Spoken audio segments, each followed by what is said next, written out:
안녕하십니까. 오늘은 47강입니다. 심과 성 그리고 성과 정의 관계에 대해 말씀드리겠습니다. 주의 심통성정의 이론적인 공헌 중에 하나는 심과 성과 정의 세 개념을 명확하게 구분해 놓았다는 것입니다. 주의는 말하기를 인이 예지는 성이고 측은 수호 사양 시비는 정이다. 인으로 사랑하고 의로서 미워하며 예로서 사양하고 지로서 아는 것은 심이다. 성이란 심의 이치이고 정이란 심의 작용이며 심은 성과 정을 주관하는 것이다 라고 말합니다. 여기에서 말한 것처럼 주의는 심과 성과 정의 개념을 명확하게 구분하여 설명을 합니다. 따라서 이 단락에서는 심과 성 그리고 성과 정과의 관계가 어떻게 구분되는지를 구체적으로 살펴보겠습니다. 심의 성격을 분명히 알기 위해서는 심과 성 그리고 성과 정의 관계가 분명하게 정의되어야 합니다. 오늘은 심과 성의 관계를 소개하겠습니다. 성리학의 학문 목표는 마음속에 내재된 본성을 회복하는 데 있지만 실질적인 대상은 심입니다. 마음입니다. 성은 그 자체로 드러날 수 없고 심의 작용을 통해서만 성이 드러날 수 있기 때문입니다. 이것은 성에 해당하는 인의 예지가 심의 작용을 거쳐서 측은 수호 사양 시비의 정으로 나타나는 것과 같습니다.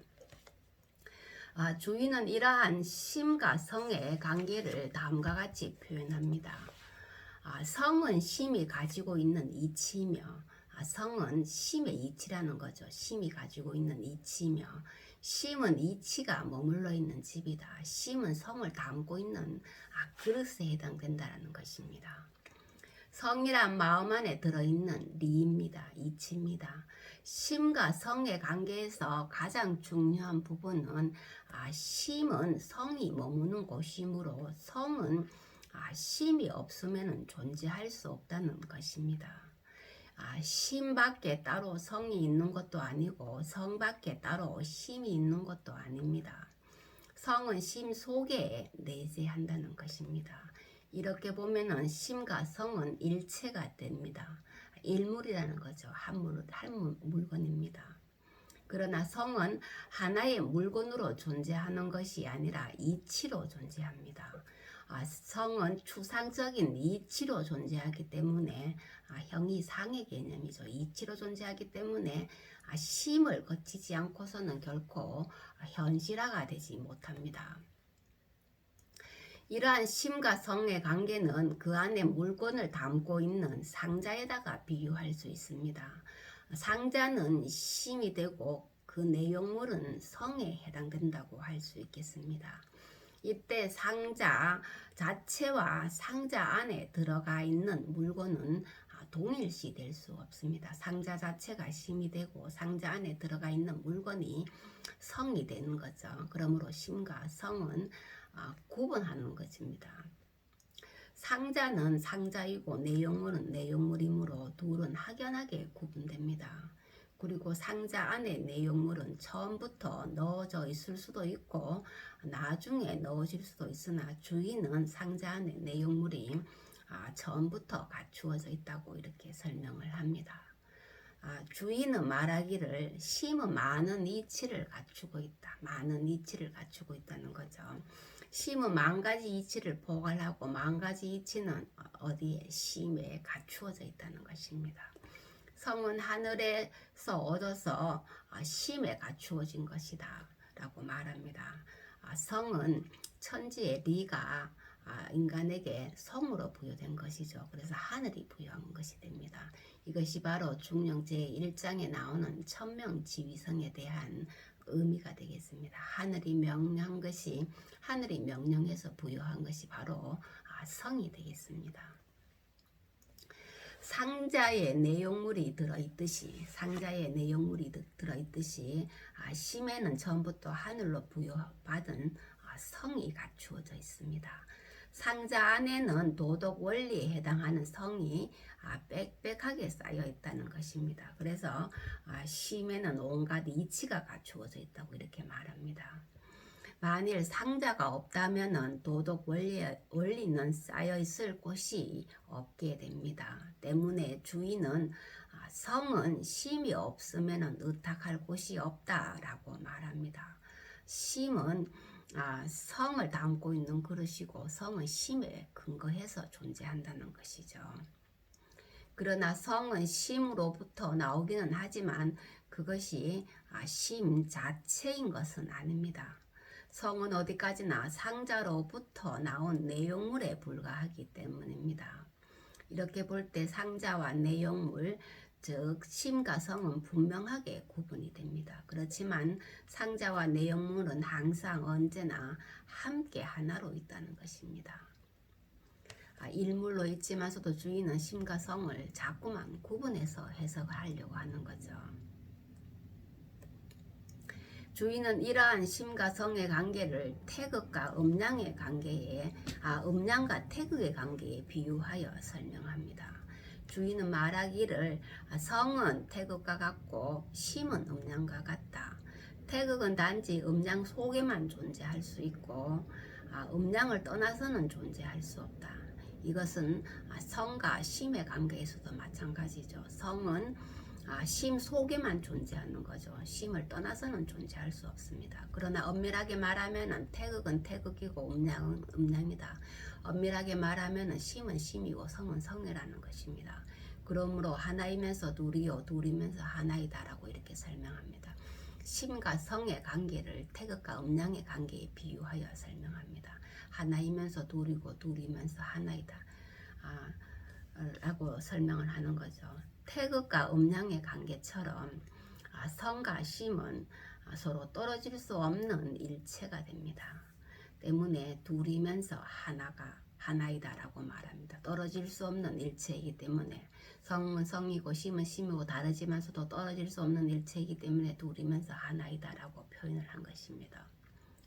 그러면서도 성은 성이요 심은 심이므로 둘을 분명하게 구분합니다. 때문에 하나이면서 둘이라고 말합니다. 성과 심이 하나로 함께 있지만서도 성과 심은 분명히 둘로 구분된다는 거죠. 성은 성이고 심은 심으로서 성과 심은 분명히 다르다는 것입니다.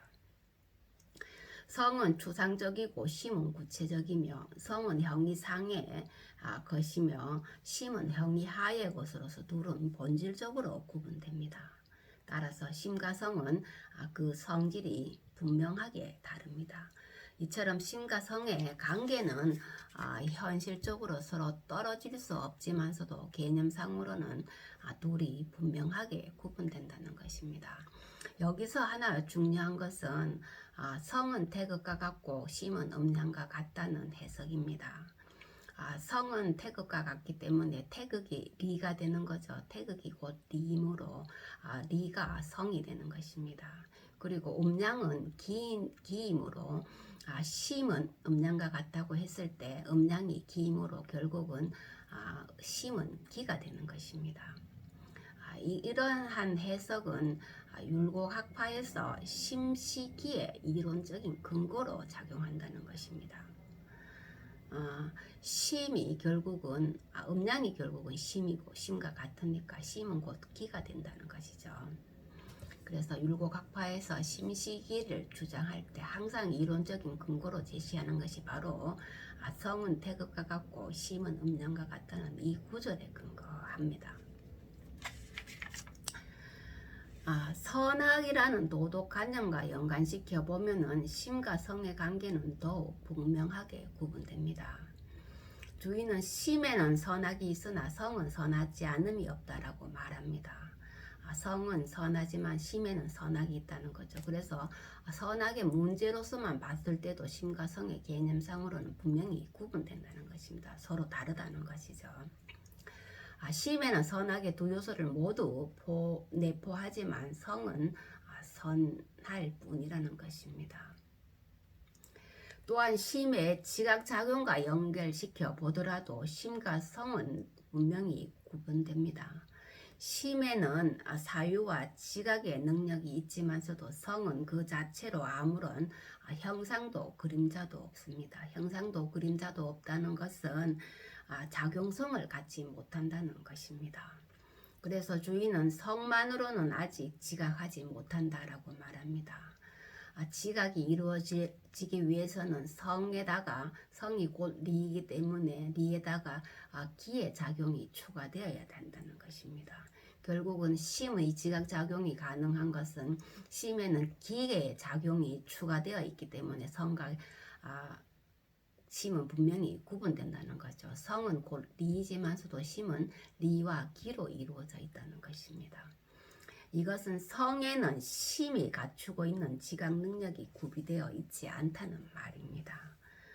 성은 그 자체로 지각 능력을 갖지 못한다는 것이죠. 왜냐하면 성은 형이 상의 개념으로 무의하죠. 작용성이 없기 때문에 그렇습니다. 이 또한 심과 성을 구별하는 중요한 요소가 됩니다. 다음으로는 성과 정의 관계에 대해서 소개하겠습니다. 이것은 다음 시간에 말씀드리겠습니다.